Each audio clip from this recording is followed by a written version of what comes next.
Fala galera, estamos aqui no terceiro episódio do Ink Talks, aqui diretamente de São Paulo, onde hoje eu tenho o prazer de receber aqui um grande amigo para falar um pouco mais sobre alguns aspectos da incorporação imobiliária.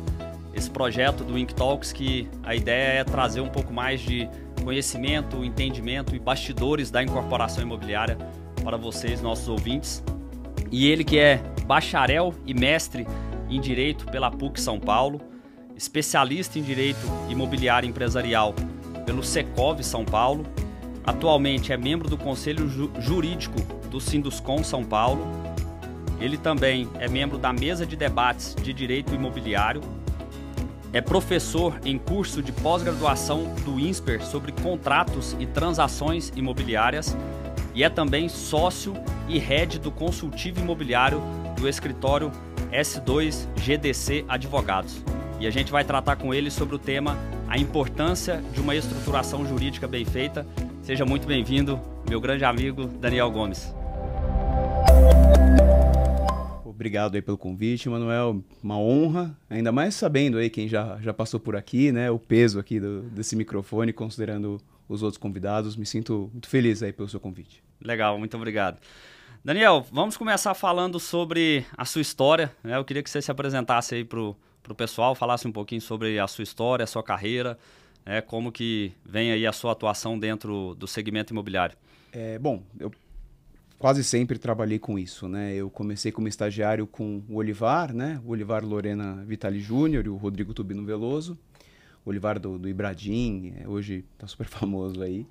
Fui estagiário com eles, aí eu saí, fui ser estagiário do antigo Navarro Bicalho. Rodrigo Bicalho, Luciano Molica, o Tadeu Navarro. Fiquei lá com eles, me formei, virei advogado. Aí em 2007 houve a divisão do escritório, né? O Tadeu continuou, o Rodrigo e o Luciano saíram, eles criaram o Bicalho Molica e eu acabei indo junto. Fiquei com eles lá, em 2010 eu me tornei sócio e saí no final de 2013. Fui trabalhar com alguns amigos, criar a área imobiliária do Manrique Vasconcelos. Fiquei lá até 2019, não, 2020, desculpa, um ano depois que minha filha nasceu.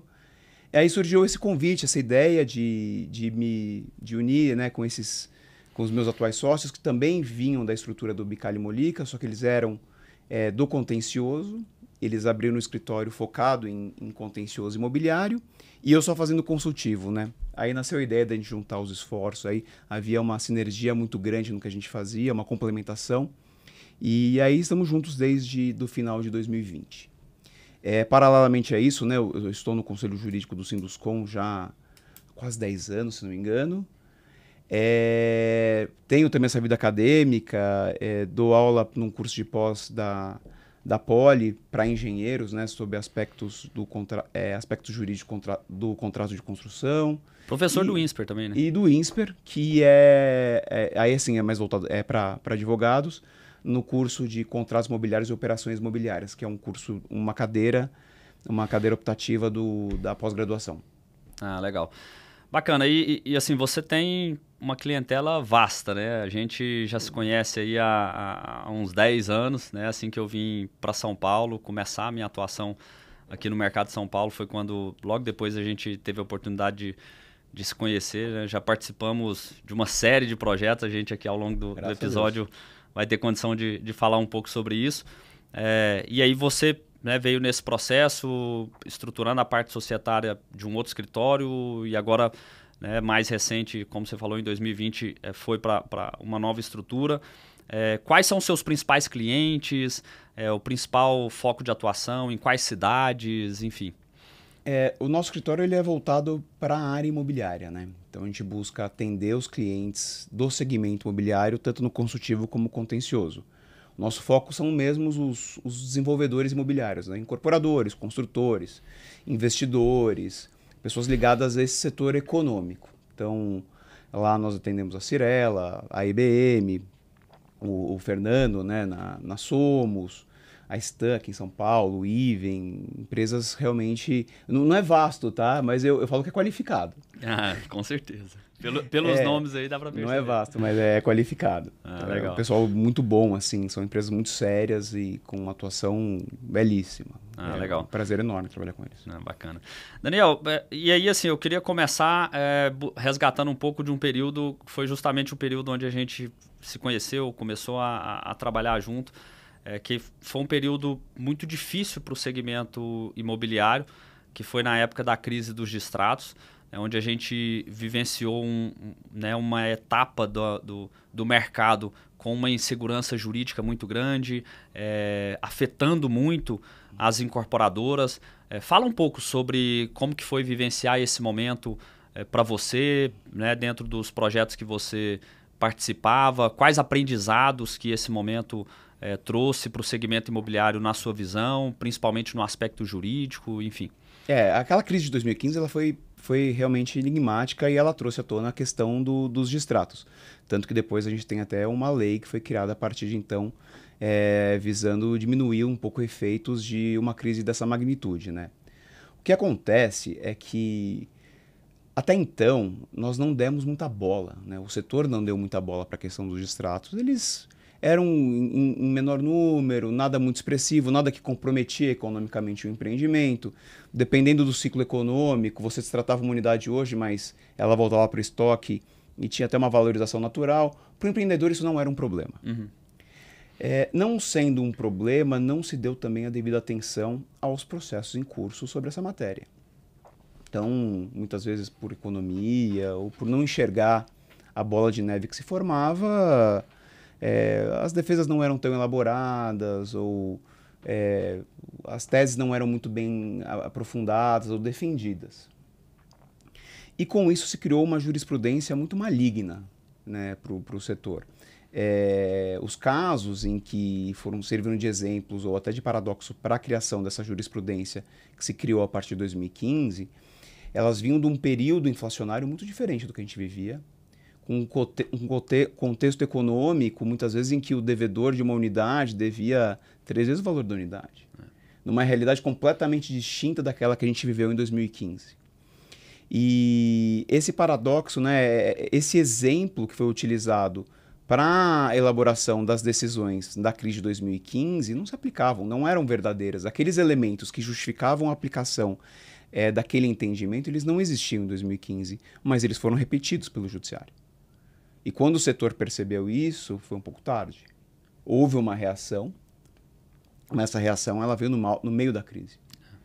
Então, naquele momento, percebeu-se a importância de você ter a devida atenção, não só na discussão, na negociação com o cliente para evitar a situação de distrato, mas, havendo o litígio, né, não sendo possível composição amigável, que a defesa fosse bem feita. E também um cuidado maior com os contratos.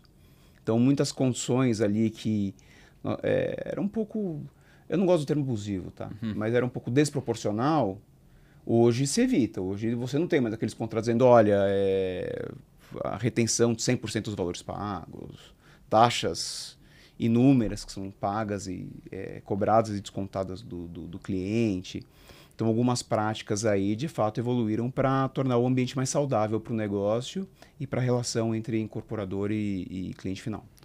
Porque assim, até para quem vivenciou essa etapa, esse momento do mercado, ou para quem não vivenciou esse momento, aí de repente fica curioso para entender, assim, a insegurança jurídica para nós incorporadores, ela de fato era muito grande, porque no final do dia o cliente ele basicamente assinava uma opção de compra que ele ia ver lá na frente se o imóvel valorizasse da forma com que ele estava prevendo, se tudo corresse da forma com que ele estava prevendo na decisão dele de fazer a aquisição imobiliária, ele iria continuar com o negócio. E se não, ele tinha a opção de destratar e como você citou, em muitos casos recebendo 100% do valor. Se não 100%, um percentual gigantesco. Um percentual muito alto, enfim, e deixando corrigido, né? Muitas vezes corrigido, né? E deixando, inclusive, esse prejuízo na mão não só das incorporadoras, mas dos demais adquirentes que continuavam né, como compradores ali daquele empreendimento. É né? isso, né? Por conta dessa situação, o judiciário ele começou a dar um tratamento para um compromisso de venda e compra irrevogável e retratável como uma opção de compra, né? Assim, e sem a certeza de saber o quanto você iria poder reter. E, de fato, desconsiderando, o que é muito importante, você salientou muito bem, desconsiderando o contexto dessa aquisição. Então, o judiciário muitas vezes protegia mais a compra de uma caneta na papelaria do que a compra de um apartamento em instante, sem levar em conta que aquilo ali tem uma comunidade, né? Não são tantos adquirentes. Às vezes, 1, 2, 5 unidades, elas pesam de uma maneira de tornar inviável todo o empreendimento, todo aquele fluxo. E você tem a questão também do patrimônio de afetação, que cria uma série de restrições ao incorporador, inclusive com movimentação de dinheiro. Então, da onde sai o recurso para devolução de valores pagos, entre outras coisas? Você causa um desequilíbrio muito grande no negócio inteiro. Né? Você não pode analisar simplesmente aquela relação consumidor-incorporador sem analisar o contexto em que ela está situada e os impactos disso. Porque se a gente foge da esfera jurídica, na esfera da gestão da empresa e do negócio, isso é um risco tremendo, né? Se a empresa não tem estrutura de caixa para poder fazer frente, né, corria um risco inclusive de quebra, que foi coisas que a gente viu aí ao longo do caminho. Né?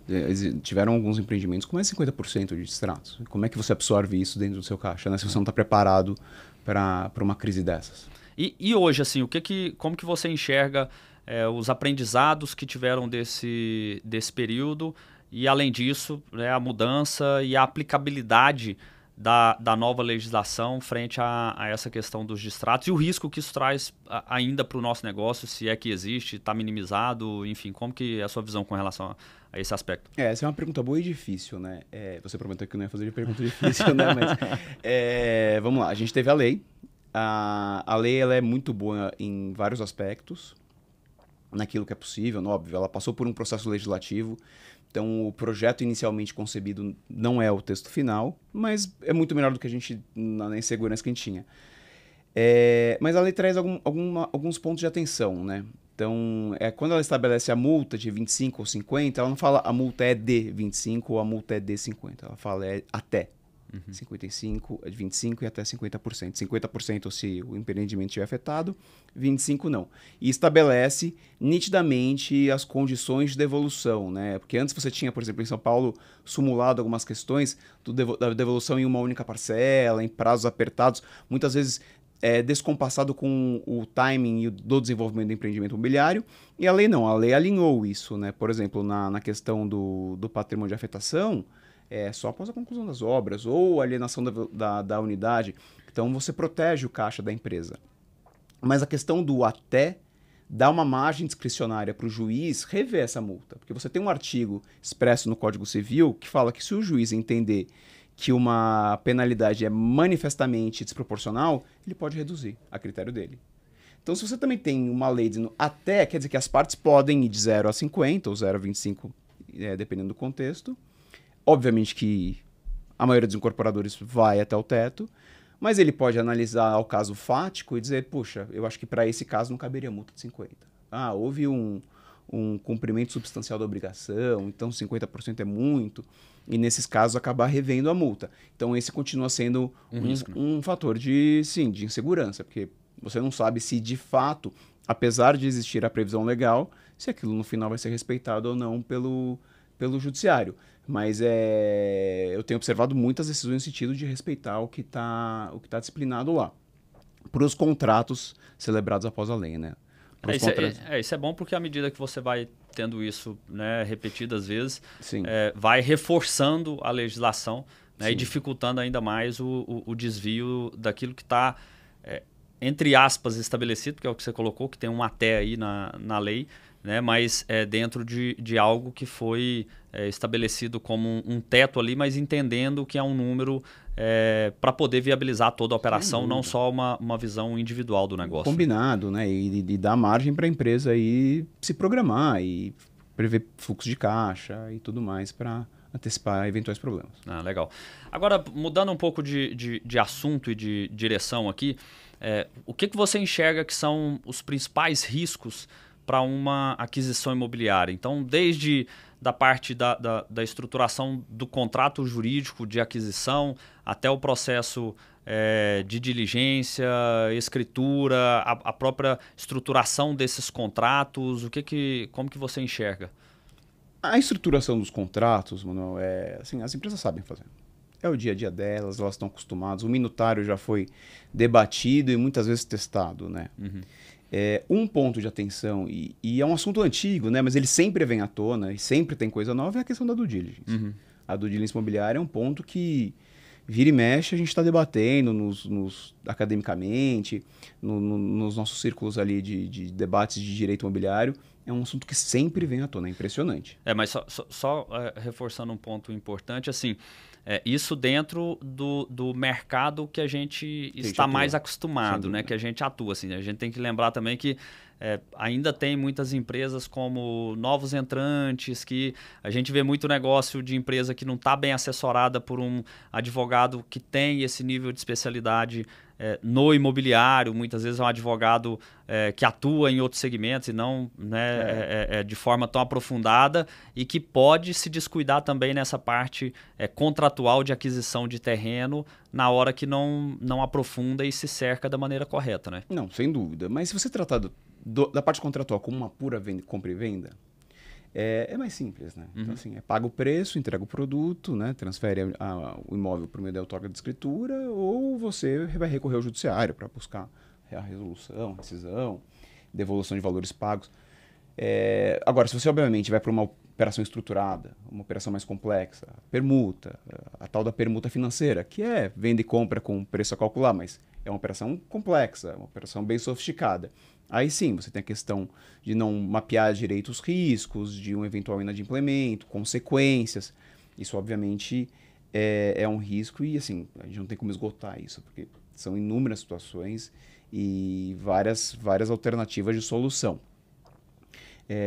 Mas eu também acho que essas empresas que estão entrando, elas não se aventuram tanto nesse tipo de área, né? Pelo menos o que eu vejo, eles tentam buscar operações um pouco mais sofisticadas, mas até pela falta de conhecimento técnico ou um conhecimento comercial para desenvolver esse tipo de operação, eles também não acabam trazendo muito isso pro contrato. As empresas com que pelo menos eu trabalho, quando se aventuram em operações como essa, elas têm muita experiência, assim, já é parte do dia a dia, é um negócio recorrente. Uhum.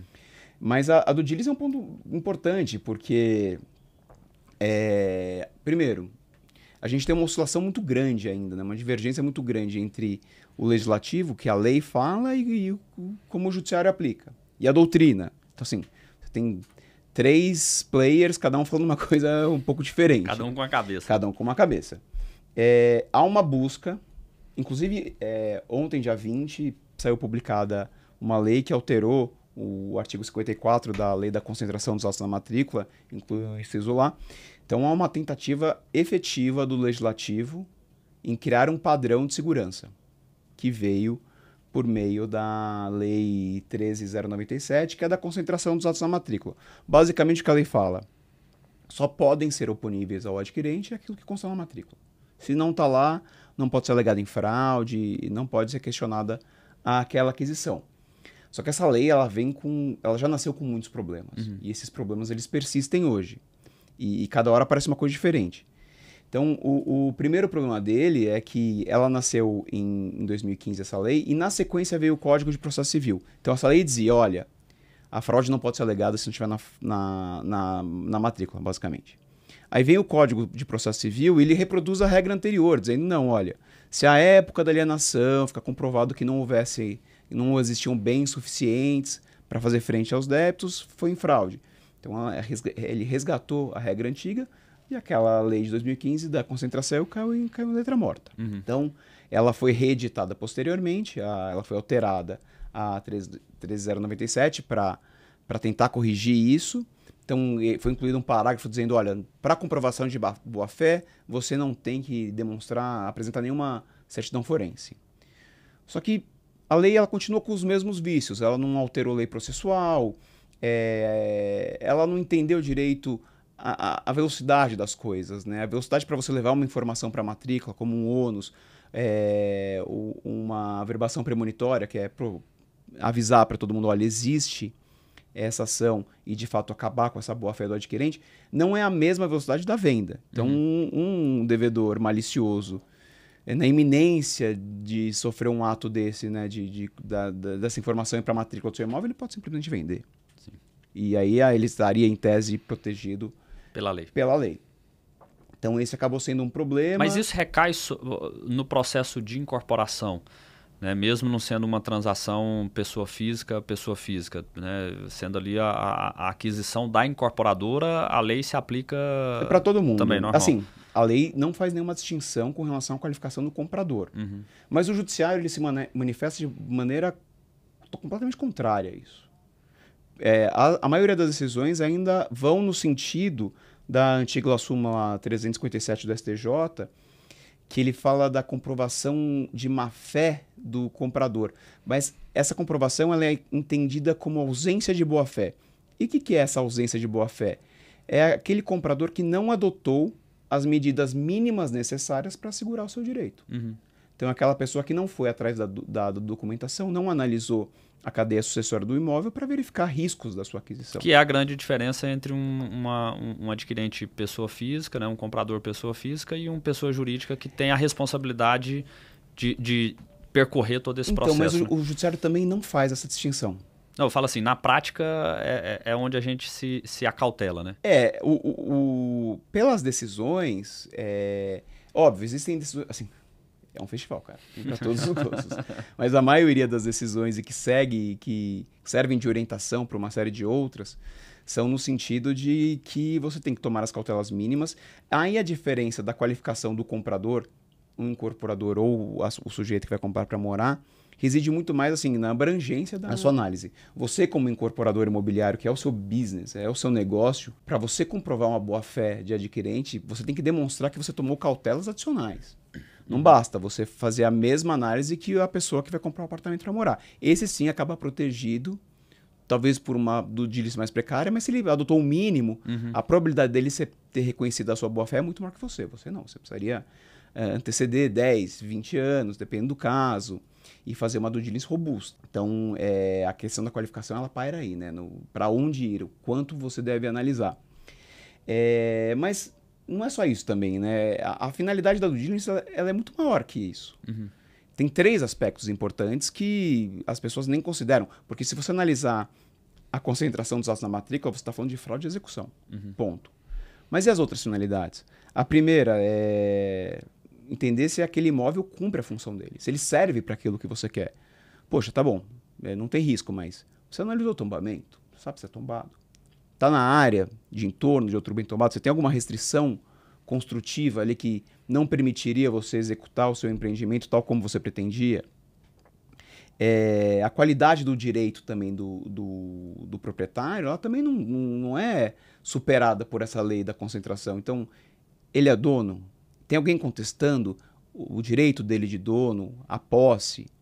E o terceiro aspecto, sim, aí sim riscos, né? Saber, o que direto ou diretamente está afetando ou quais são as consequências desse vendedor me vender esse imóvel. Esse é só um dos aspectos da due diligence que não estão abarcados por conta da concentração dos atos na matrícula.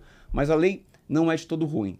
Ela tem um aspecto que é muito bom, que ela traz a proteção ao adquirente da unidade autônoma de empreendimento imobiliário. Então ela fala que aquele adquirente de unidade autônoma futura, no empreendimento afetado ao regime de incorporação imobiliária, ele não responde pela evicção de direito. O que é isso? Você pode ir no stand, se tiver registrado lá, por essa lei você está protegido. Ainda que a incorporadora tenha comprado alguns imóveis para compor aquele terreno e em um ou outro existe uma possibilidade, um risco de fraude. Então, aquele imóvel deixa de responder por essas dívidas, mas, por outro lado, o que a lei estabelece é o que passa a responder por essa dívida anterior são os recebíveis do próprio empreendimento. Então, assim, não adianta o incorporador falar, não, então eu vou comprar, não vou dar muita bola para a questão da due diligence, porque ainda que eu compre e tenha um risco de fraude aí, a lei fala que o meu consumidor final não vai responder pela evicção. Tá bom, mas pelo mesmo artigo, os seus recebíveis vão. Então você vai garantir ali que o apartamento esteja livre e desimpedido, mas a sua conta corrente ali com os recebíveis do empreendimento pode ser penhorada. Está exposta aí. Que é um baita risco, né? Um baita risco. Até porque a lei não estabelece limite, né? Ela fala, responderá sim. Poxa, mas você responderá em que medida? No todo? Em parte? Até quando? Responderá por que proporção, né? Seria pelo valor do imóvel ou por toda a dívida? Vai que a dívida do sujeito é muito maior que o valor do imóvel. Então, você tem que trabalhar isso em defesa. Aí tudo isso vai para a decisão judicial. É isso. Entendi.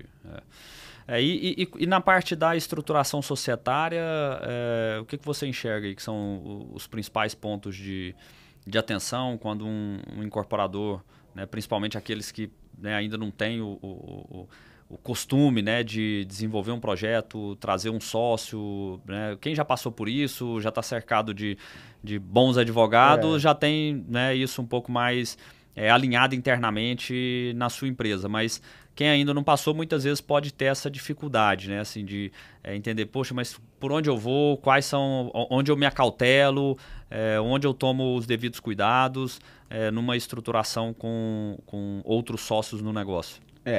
Isso é importante realmente, até porque você tem divisão de função em estruturas como essa, né? Então, o primeiro ponto é deixar claro em acordo de sócios ou algum instrumento que o valha, que fique quais são as atribuições de cada um. E se houver ou não remuneração, qual a remuneração desse sócio, né? Qual a participação adicional que ele receberia como uma distribuição desproporcional, numa limitada, por exemplo, para executar esses serviços. Isso tem que ficar muito claro. Não dá para... Depois a gente combina, porque... Vai dar problema. Vai dar problema. Regras de aporte. Isso é importantíssimo, porque no curso as maiores discussões que eu tive em sociedade para desenvolvimento de empreendimento foi por conta de aporte. Do sócio que, por acaso, está passando por um momento difícil e não consegue aportar. E quais as consequências, né? Simples cobrar multa? Não, você tem que ter poder de diluição, controle e gestão da companhia nessa hipótese para que a empresa continue vivendo, né? Eu vivi uma situação em que não houve muito... Na verdade tinha, sim, mas como havia uma administração conjunta, esse sócio em mora, ele impunha dificuldades e isso comprometia a sobrevivência da companhia. Então, quase que a empresa não conseguiu honrar compromissos como pagar fornecedores, continuar com a execução de obras, porque você tinha um sócio em dificuldade que acabava impondo restrições aí ao desenvolvimento da empresa. Então, situações como essa precisam ser contempladas e precisam ter solução jurídica rápida para que você não recorra ao judiciário para poder ter acesso à conta, pagar a conta, ou executar serviços simples de manutenção do dia a dia da empresa. Isso compromete a vida da empresa. O que é interessante é porque, assim, no geral, a gente que é empreendedor, até a gente se habituar a isso, a gente tem uma certa dificuldade, né, assim, de pensar, deixa eu ir ao extremo de todas as possíveis situações, porque vai trazendo até aquele sentimento assim de nossa, mas e se isso acontecer, então eu não quero nem fazer o negócio. Pois é. Mas é importante, né? Assim, o que é bom deixar claro, e muitas vezes eu vou negociar contrato, por exemplo, de permuta, né? Quando você está negociando contrato de permuta, às vezes com um permutante que nunca fez uma operação de permuta, e você vai em todos esses extremos da negociação, e se acontecer isso, e se acontecer aquilo, e se o empreendimento não vender, eu tenho a opção de te devolver o terreno, dessa maneira. Você começa a discutir tudo aquilo. Eu ainda brinco, gente, se for para imaginar todos esses cenários e a possibilidade deles, nós não vamos fazer negócio, vamos encerrar por aqui e vamos embora. Mas é importante prever, né? É importante prever porque... se não chega lá na frente, não precisa ser todos, mas se qualquer um desses pontos acontecem e você não tem essa previsão em qualquer instrumento, você acaba ficando numa situação complicada, né? Às vezes no próprio negócio. Até eu vi outro dia um podcast do Abelio Diniz, né? Do falecimento dele, infelizmente. E num deles ele fala isso, não tenha preguiça no contrato. Escreva tudo, vá a fundo em tudo que você puder imaginar. Discipline tudo, porque se você surgir essa hipótese no futuro, está disciplinado, está esgotado. E uma coisa, até minha esposa gosta, que uma vez eu escrevi isso e é verdade, o contrato é a memória do negócio.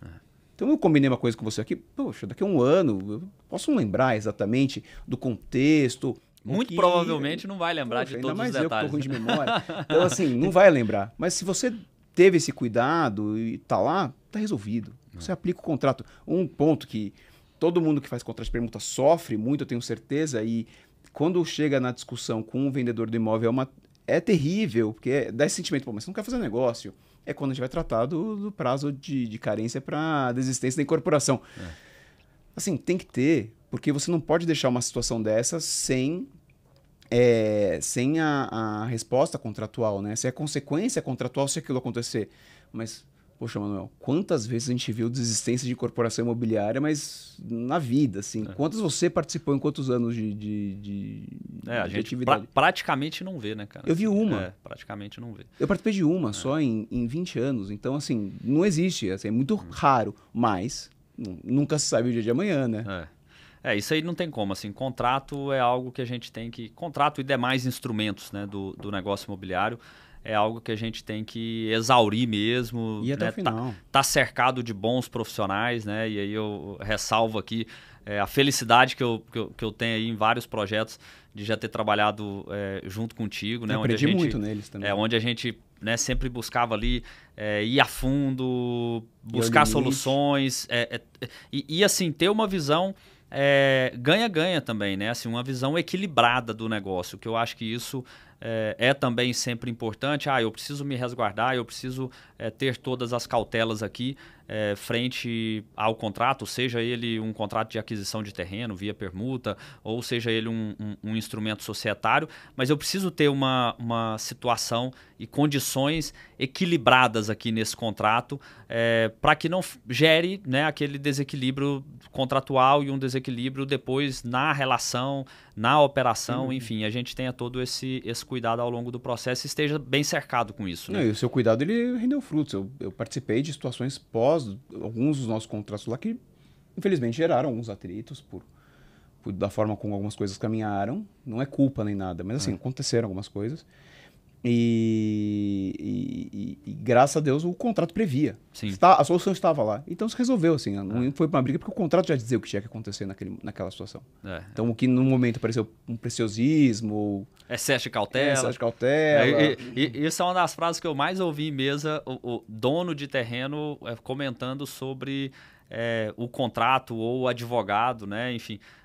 aí eram os momentos que sua orelha queimava lá no escritório, mas assim, por diversas vezes, mas o seu jurídico está com um excesso de cautela, enfim, e aí cabe a gente comercialmente ali contornar a situação, colocar pano na situação, mas ter uma razão, ter uma razão e né, assim, sustentar isso, né? Sustentar essa cautela com equilíbrio para que a gente consiga, de fato, ter uma operação segura. Né? E due diligence, então? O que reclamam de due diligence, do excesso, onde a civil não tem porquê? Olha, tem a questão Nunca me pediram esse documento, mas quantos terrenos você já vendeu na vida? Nunca me pediram. Não é comum, doutor. Poxa, tá bom. E engraçado que justamente em alguns aspectos, quando não é comum, você está exagerando, é onde está o problema. Procura, porque é ali que está o problema. Bacana.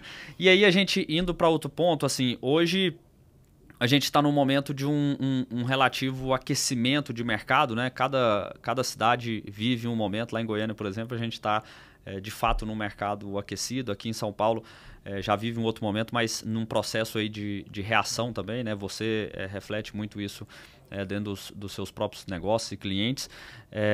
E isso, naturalmente, traz um certo risco, esse momento de mercado, principalmente no aspecto construtivo, né? No aspecto obra, de entrega desses empreendimentos, a dificuldade que a gente tem tido, principalmente na mão de obra, né? A qualidade dessa mão de obra e ter essa mão de obra disponível para executar e entregar esse volume todo de empreendimentos que a gente tem aí Brasil afora. Como que o incorporador pode se resguardar em relação a esse risco, obviamente mantendo ali os cuidados com relação ao compromisso dele com os seus clientes? Bom, primeiro a cautela contratual, né? O incorporador ele já tem a proteção dos 180 dias de tolerância, né, pós prazo de obra, sem nenhuma penalidade. Isso era uma construção jurisprudencial e ela foi incorporada ao sistema legislativo, né? Hoje está na lei, dando essa proteção, mas muitas vezes, bom, a gente passou pela crise da Covid agora e estamos vivendo os reflexos até hoje, Sim. né? Então, eu sei alguns componentes, né, que eu tenho acompanhado, principalmente lá pelos casos do escritório. Elevadores, parece que virou uma coisa crítica, assim. No escritório, a gente chegou a debater ou ver 4 casos de clientes que tiveram atraso, não atraso de obra, porque conseguiram... Atraso de entrega devido aos elevadores. Mas dentro dos 180 dias. Não precisou, por conta dos elevadores. Aí é a regra do caso fortuito, né? Isso é maior, é uma coisa que independe deles, tem que existir essa previsão contratual, e isso tem que estar muito bem documentado. Não adianta você simplesmente falar. Você tem que ter registros disso ao longo do caminho. Que é um outro grande descuido também, né? Assim, aí, até meia culpa, a gente na cadeira de incorporador, onde a gente muitas vezes peca atropela, nesse processo, né? Assim, tá ali no dia a dia, focado em resolver o problema. O problema surgiu. Mas o que né? Onde eu vou focar? Vou no registro ou vou despender as minhas energias ali em resolver o problema? E focado ali, a gente é empreendedor, né, nato ali, quer fazer, quer resolver, quer entregar logo para o cliente, resolver a vida dele, enfim. E às vezes a gente se descuida desse processo e dessa cautela também dos registros para estar resguardado diante de uma situação como essa. Que no final das contas é o que você vai conseguir provar. Então algumas coisas, elas são muito batidas e o judiciário já se debruçou muito o tema. Então, chuvas exageradas, excepcionais para o período. Então, você alegar isso, você poderia ter feito um planejamento. Lá atrás teve muito, né? Na época do boom passado ali, dos IPOs e tudo, mas... Não vai fazer laje, não vai fazer estrutura na época de chuvas, você sabe mais ou menos como prevê isso no seu cronograma, né? Quando chove, né? Você consegue contornar. Mas agora, escassez de material, sabe? Essa escassez de componente eletrônico que vai no elevador, você nunca tem como prever, né? Isso foi uma crise mundial e afetou aqui o Brasil também. Então, documente isso. Se possível, tenha um canal aberto com o seu perguntante, seu cliente, demonstrando a cada passo que acontece o que está impactando na sua obra, no seu prazo de obras, para que ele também não seja surpreendido, sabe?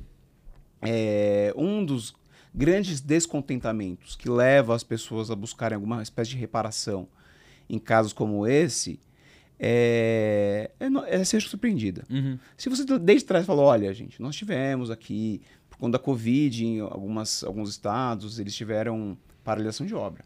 Assim, e não é que você paralisa um dia, no dia seguinte você retoma, não. O retomar a obra... traumático. Não é tão rápido, né? Até ela alcançar de novo aquela velocidade de cruzeiro leva um tempo. Então mantenha o diálogo aberto, já demonstre para ele, quando chegar lá na frente ele não vai ser surpreendido. Se ele for uma pessoa que quiser realmente brigar, ele vai. Mas você tendo isso documentado, tendo esse alerta, demonstrando a sua boa-fé, né, em todo o contexto, todo o trâmite da relação com eles, melhora muito a chance de êxito de você não ser penalizado por esse atraso. Com certeza. Daniel, e um outro ponto, assim, porque eu queria entender de você, assim, na visão jurídica do negócio, né? Você que tá aí no mercado imobiliário já há bastante tempo. Mercado imobiliário é um bom negócio, juridicamente falando? Poxa, eu sou suspeito de falar, eu acho fantástico. Juridicamente falando, ele tem os nossos desafios, né? Por assim se dizer. Mas ele também é um mercado muito testado, né? Por conta do volume, ele é um mercado que toda hora está à prova de fogo. Ele, cá entre lá, uma decisão ruim ou outra, um ponto desfavorável, mas ele é um mercado que se sustenta, ele está aí, ele é atuante. As empresas estão cada vez mais desenvolvidas, cada vez mais profissionais, os processos estão cada vez mais refinados, né? Então eu sou um defensor. Legal. E aí, vamos lá, eu gosto de muitas vezes quando a gente senta e conversa, né, sobre algumas histórias, enfim, você que já, sei lá se você tem um número de quantos processos de aquisição de terreno de incorporadoras você já participou. Eu queria, mas eu não tenho ideia. Com certeza. É igual aqueles casos do pessoal antigo, jogador de futebol, que perde a conta da quantidade de gols, né? Que já perde até os registros, né? Na hora de chutar, chuta 1000. Mas, enfim, você que já passou várias e várias vezes, né? Eu também não tenho nem o número de quantos terrenos nós dois juntos, negociamos juntos, mas... Eu chutaria mais de 20. Não, com certeza mais de 20 foram. E assim, de tudo isso que você lembra, né? O que foi um caso aí mais atípico, mais cabeludo que você tenha enfrentado ao longo dessa sua jornada? Para você ver como a gente viveu um momento não, né? Mas como o nosso judiciário ele acaba tendo algumas decisões que tornam a coisa um pouco incerta, né? Essa história não é minha, tá? Mas ela é muito boa. Do Renato Mirissola, desculpa, Renato, trazer isso aqui, mas que mostra bastante um pouco da insegurança jurídica quando se envolve ações, né? Acho que era o avô dele, ele gostava de investir nessas pequenas espaços de locação em galeria no centro, sabe? Então ele tinha alguns lá. E ele locava um para uma Xerox. Acho que nem existe mais esse tipo de comércio, mas tinha Xerox lá numa galeria do centro. E na mesma galeria tinha uma outra Xerox que por algum motivo fechou e colocou todo mundo na rua. Um dos empregados que foi demitido, ele entrou com uma reclamação trabalhista por verbas rescisórias, não sei o que lá. O oficial de justiça chegou lá, viu uma Xerox aberta, que não era dele, mas notificou aquela Xerox. Bom, resumo da ópera. No final das contas, quem acabou com a conta penhorada era o avô do Renato, que era dono da galeria. Ele não tinha nada a ver com a Xerox. Ele era locador do espaço. A Xerox era locatário. Nem era a Xerox que o sujeito tinha trabalhado. Ele ficou com a conta bloqueada. E eles não conseguiam reverter essa situação. Que isso? Até eu sair do escritório em 2013, eles não tinham conseguido reverter essa situação ainda. Você vê o absurdo que é. Mas assim, o mais comum é isso, é a fraude, né? Então, alguns casos que você pensa, isso aqui não vai ser um problema, uma pequena ação de alimentos ali de 15 mil reais, o sujeito não tem nenhum bem, acaba penhorado. Reclamações trabalhistas propostas após a venda do terreno, que acabaram, mesmo com essa disciplina legal da proteção da incorporação imobiliária, eu já vi casos de reclamação trabalhista pós-venda, ou seja, não seria nem caso de fraude de execução, hein? O juiz determinar a paralisação de obras. Que isso. Então, tem para tudo, tem para todos os gostos. São os riscos inerentes ao nosso negócio. Infelizmente as minhas histórias não são tão bacanas assim de contar. Não, mas elas são mais trágicas. Mas tem as boas também. E eu até queria ouvir alguma que te trouxe. Assim, eu sei que, né, obviamente, você aprende praticamente em todos os negócios, em vários negócios que você faça, enfim, mas alguma das operações que, pela, sei lá, complexidade ou pelo tipo da operação, te trouxe um aprendizado assim que, nossa, isso aqui, depois dessa operação, ficou marcado para mim, o aprendizado que eu tive, eu participei de uma com você aqui, foi um aprendizado gigantesco, que é a aquisição, a gente adquiriu não um imóvel, a gente adquiriu um empreendimento, você recorda? E de fato foi um aprendizado porque ali não era simplesmente a aquisição de um terreno, era uma aquisição de uma empresa. Uma questão de uma empresa com todos os cuidados, todas as precauções inerentes a isso, porque a aquisição da empresa ela vai muito além do ativo, né? A gente não comprou só um ativo, a gente comprou o negócio deles. A gente comprou o projeto, a gente comprou o marketing, a gente comprou todos os contratos que haviam sido celebrados por essa empresa anteriormente, que você, a partir do momento que comprou a empresa, você acabou herdando tudo aquilo. Tudo aquilo, né? Como um passivo, né? Como um passivo, exatamente. Assim, se não houvesse um cuidado disso, talvez fosse quase assinar um cheque em branco, né?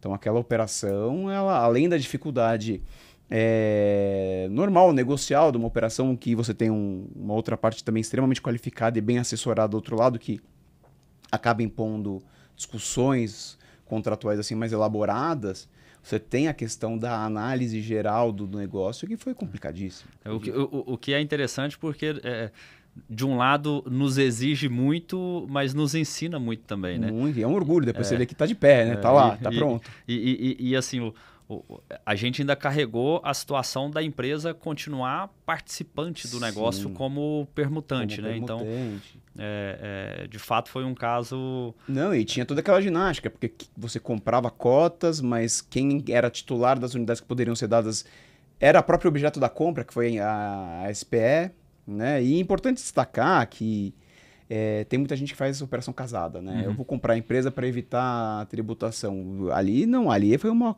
compra de fato, né? Compra legítima, compra legítima. Tinha muito mais do que o ativo que você estava comprando ali. E com todas essas dificuldades, herdar todos os contratos de permuta que essa empresa havia celebrado com os proprietários originais da área, os contratos de fornecimento de... E estabelecer novas condições ainda, né? Porque ainda tivemos que repactuar uma série de condições. Os prazos já não eram mais factíveis serem cumpridos naquele momento que a gente entrou na operação, né? Todo o processo de garantia também. Todo o processo de garantia. Então, assim, foi uma operação estruturada, foi uma operação bonita aquela ali. Bacana. Foi difícil, mas... E é o que você falou, graças a Deus hoje o projeto está lá, bem lançado, bem vendido e entregue, né? Entregue. Recentemente entregue. Recentemente entregue, legal. Daniel, partindo aqui pro final, né, desse nosso episódio, cara, que show, assim, que aula. Que gostoso, né? Tava até meio nervoso, o que eu vou falar nisso daí. E assim, um assunto que é um assunto denso, né, assim, e que... difícil escutar. E muitas vezes é difícil a gente, inclusive, sair de certos termos técnicos, né, e certos aprofundamentos técnicos, principalmente você, né, que vive isso no dia a dia do ambiente jurídico. Mas o que eu coloco é assim, o quanto é importante para quem está nos ouvindo mas eu não entendi uma série de coisas que foram faladas. É sinal de que necessita aprofundamento. Né? Assim, porque eu passei por esse processo lá atrás, por exemplo, né? Quando iniciei no processo da incorporação, por quantas vezes eu ia lá, fazia reuniões com proprietários de terreno e não estava assessorado por advogado na época, porque tocava uma operação distante de São Paulo. Você, que era quem mais me assessorava, né, nos contratos, a grande maioria dos contratos ficava aqui em São Paulo, então várias vezes não participava dessas reuniões. Na época a gente ainda nem tinha essa facilidade do virtual, né, das chamadas por vídeo, aí, a comunicação. Então eu ia lá, fazia a reunião, o proprietário do terreno muitas vezes assessorado pelo advogado dele e fazia uma série de perguntas e certos pontos eu ainda não tinha o conhecimento, não tinha a profundidade do assunto, tinha que sempre dar uma contornada de, preciso validar lá com a empresa, com o jurídico e tudo. Aquele jogo de cintura. Isso, aquele jogo de cintura comercial que a gente tem que ter, mas na hora que saía da reunião já pegava o telefone e te ligava: Daniel, e aí, cara? Me falaram disso, me dá uma aula aí que eu preciso compreender um pouco mais esses assuntos. Anotava, pesquisava depois, ia pra internet ali para procurar a lei, enfim, porque é a necessidade que a gente tem, né? Eu sempre defendo muito e falo muito disso, de que o nosso segmento ele requer profundidade, né? Não dá para atuar em incorporação imobiliária de forma rasa, porque isso traz um risco muito grande para o nosso negócio. Então a gente precisa se aprofundar, a gente precisa... É lógico, eu não vou entender a parte jurídica como você entende, isso é o seu dia a dia, né? O meu é o negócio, mas eu também não posso deixar toda a responsabilidade na sua mão. Você tem que ter ouvido falar para saber o que procurar. Eu tenho que, no mínimo, assim, compreender, né, tirar as dúvidas, entender o conceito, entender o macro do negócio. E aí, né, à medida que a operação, né, vai evoluindo, à medida que você participa de mais negócios, de mais projetos, você vai criando essa bagagem, criando esse domínio. Né? Muitas vezes já inclusive me perguntaram: você é advogado? Eu falo: não. Já apanhou tanto que aprendeu, né? Já tomei tanta porrada, já tive que me cercar tanto dos conceitos jurídicos ali que na prática você acaba virando. Entendendo, assim. Virando acho que não, porque, né, assim, cara, o nível de profundidade de vocês é muito grande, mas a gente acaba entendendo mais do negócio, entendendo, né, e conhecendo certos conceitos, né, da operação. Isso é muito bacana e é verdade, né? Foi uma outra coisa que a gente estava debatendo um pouco antes de começar aqui, que isso é legal da sua ideia aqui, é trazer o conceito, né? Parabéns até pela iniciativa. Obrigado. Não é ensinar. Não é que a pessoa vai pegar um caderno, deixa eu ver o que o Daniel tá falando. Não, mas só de escutar, poxa, eu tenho que fazer uma due diligence cuidadosa, tem a questão da execução, da fraude de execução. Então, na hora que ele for exposto a essa situação, ele fala: putz, é verdade, eu preciso que alguém veja isso para mim, para que eu não tome esse risco aqui desnecessário. Preciso me cercar, né? Preciso me cercar, preciso tomar essa cautela. O meu contrato tá bem feito? Será que tá bem feito mesmo, né? Não ignorar essa fase prévia, né? Essa fase consultiva. As pessoas tendem a não ignorar, mas relevar um pouco a importância dessa fase. Pela empolgação do negócio não vai dar tudo certo. Já vislumbrando, né, o resultado da operação lá na frente. É isso, assim, tende a ignorar isso e quando o problema vem, ele não é pequeno. Quando vem, a coisa é séria e muitas vezes, se você não toma um cuidado, você não tem a solução contratual, ou você não tem uma alternativa, uma garantia, você pode se ver numa situação que não só pode comprometer o seu ativo, o que já é por si só é muito sério, mas pode comprometer a sua empresa, o seu nome no mercado. E é engraçado porque, apesar de quantos lançamentos a gente tem, quantos empreendimentos lançados, sei lá, em Goiânia já é gigantesco, São Paulo, então... Mas o brasileiro, o que eu sinto, assim, das conversas com amigos, familiares, eu atendo muito pouco, é pessoa física, mas até os que eu atendo, eu sinto um pouco um medo, um receio de investir em imóvel na planta. Já tem essa preocupação natural, os incorporadores, até por alguns resquícios aí da década de 90 e tal, eles ainda carregam injustamente uma fama de caças das bruxas do mercado, que as pequenas letras escondidas no contrato, as letras miúdas, né? Aquele negócio ali meio escondido, que assim, desse tempo já não existe mais, ou ainda, olha, eles não vão cumprir, hein? Eles vão sumir, vão quebrar. Então, assim, a gente já carrega isso e é uma barreira difícil de vencer. Você chegar no novo mercado com um produto bom, um preço acessível, você mostrar que você é uma empresa séria, é uma barreira muito difícil. Aí, de repente, você não toma uma cautela e você se vê numa situação de suspender a obra, paralisar a obra, ou você ter os seus recebíveis penhorados por conta da aplicação da lei. Ou pior, você tem um cenário em que se determina a penhora do imóvel, embargos de obra contra o que diz o texto legal. E pode acontecer, como eu já vi acontecer.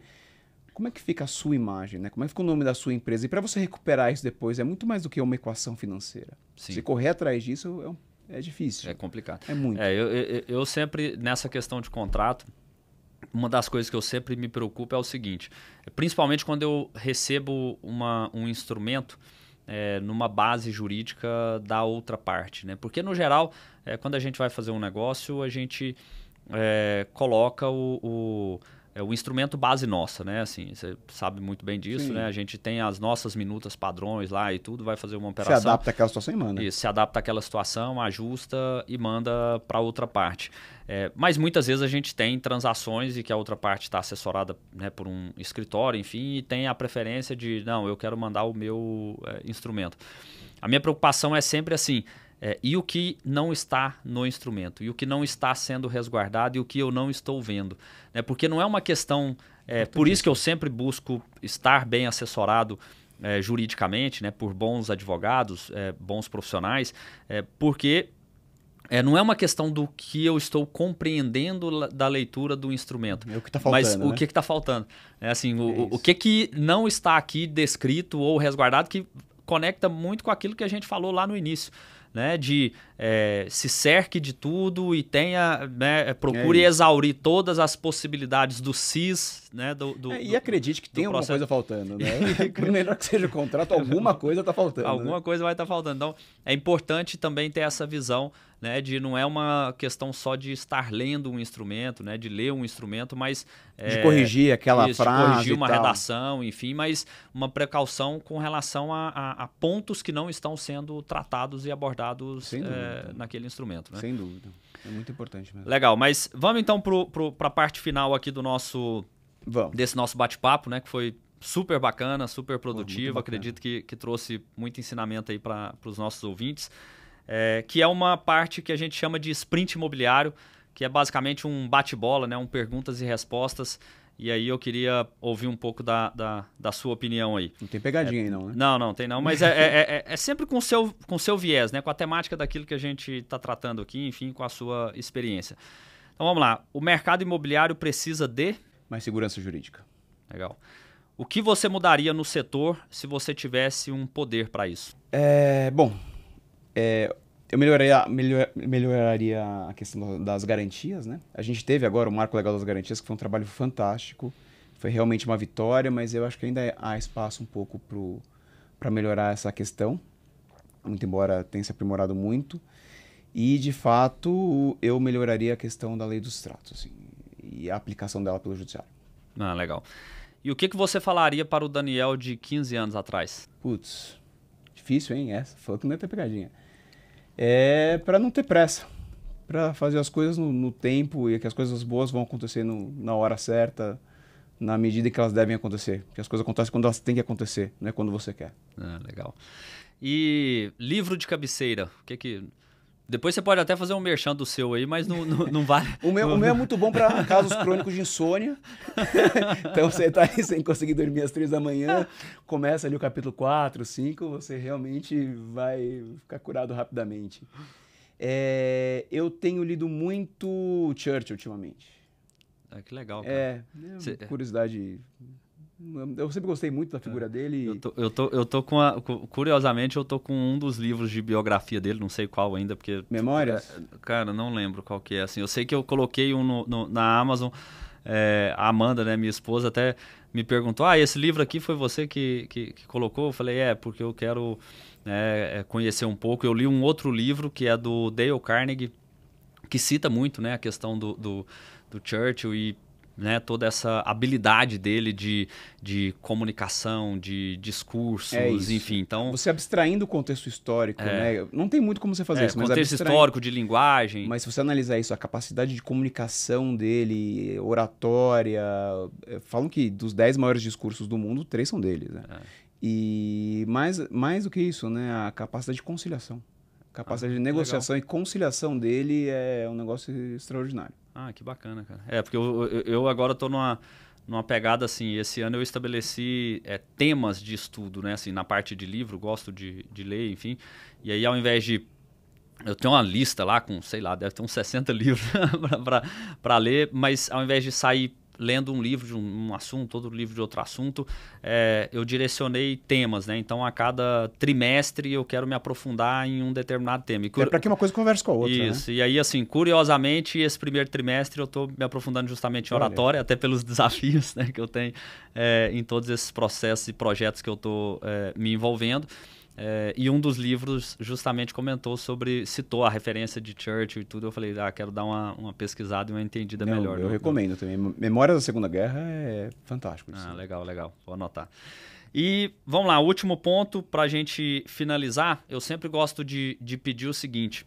A gente vê uma série de dicas, né? Hoje em dia a internet está cheia disso, né? Código, hack, enfim, essas coisas na parte do digital. A gente que né? Eu estou nesses projetos digitais aqui, mas a gente que é um pouco mais raiz, né? Do mundo offline.